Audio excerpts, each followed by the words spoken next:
আসসালামু আলাইকুম সুধী দর্শক, আমরা কি জানি বাংলাদেশের ৩৫% মা গর্ভকালীন সময়ে ডায়াবেটিসে ভুগেন, যাকে মেডিকেলের ভাষায় জেস্টেশনাল ডায়াবেটিস মেলাইটাস বলা হয়।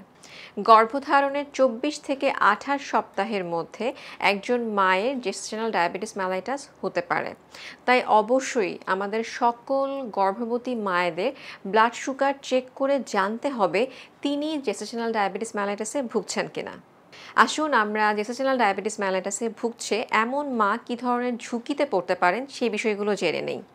যেমন জেস্টেশনাল ডায়াবেটিস মেলাইটাসের মায়ের বাচ্চার ম্যাক্রোসেমিয়া কিংবা মাথা বড় হয়ে যাওয়ার ঝুঁকি থাকে এবং সেই বাচ্চার হাইপোগ্লাইসেমিয়া কিংবা ব্লাড সুগার কমে যাওয়ার হার অনেক বেশি। সেই সাথে বাচ্চার প্রসবে অনেক ধরনের জটিলতা হতে পারে।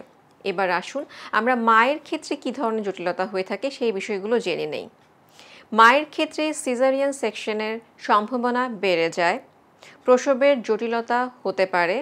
সেই সাথে জেস্টেশনাল ডায়াবেটিস মেলাইটাসে আক্রান্ত মায়ের উচ্চ রক্তচাপ হতে পারে।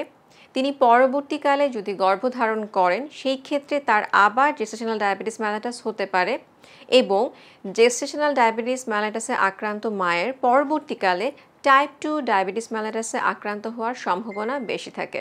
সুধী দর্শক, আসুন এই পর্যায়ে জেস্টেশনাল ডায়াবেটিস মেলাইটাস হলে আমাদের করণীয় কী সেই বিষয়গুলো জেনে নেই। অবশ্যই ডাক্তারের পরামর্শ অনুসারে নিয়মিত খাবার গ্রহণ করুন, ডাক্তারের প্রেসক্রিপশন মোতাবেক আপনার ওষুধ সেবন করুন এবং ব্লাড সুগার মনিটর করুন।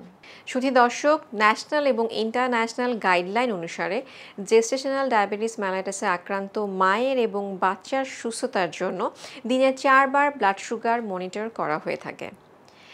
সকালে নাস্তার আগে তিনি একবার ব্লাড সুগার পরীক্ষা করবেন, যেটা 5.3 মিলিমোল পার লিটারের নিচে থাকতে হবে। সকালে নাস্তার 2 ঘন্টা পরে, দুপুরে মিলের 2 ঘন্টা পরে এবং রাতে ডিনারের 2 ঘন্টা পরে তিনি আরও 3 বার ব্লাড সুগার মনিটর করবেন, যেটা 6.9 মিলিমোল পার লিটারের নিচে থাকতে হবে। এভাবেই আমরা proper diet, strict blood sugar control এবং ওষুধ সেবনের মাধ্যমে অবশ্যই ডাক্তারের পরামর্শ অনুযায়ী প্রতিটি মা এবং তার অনাগত সন্তানের সুস্বাস্থ্য কামনা করছি।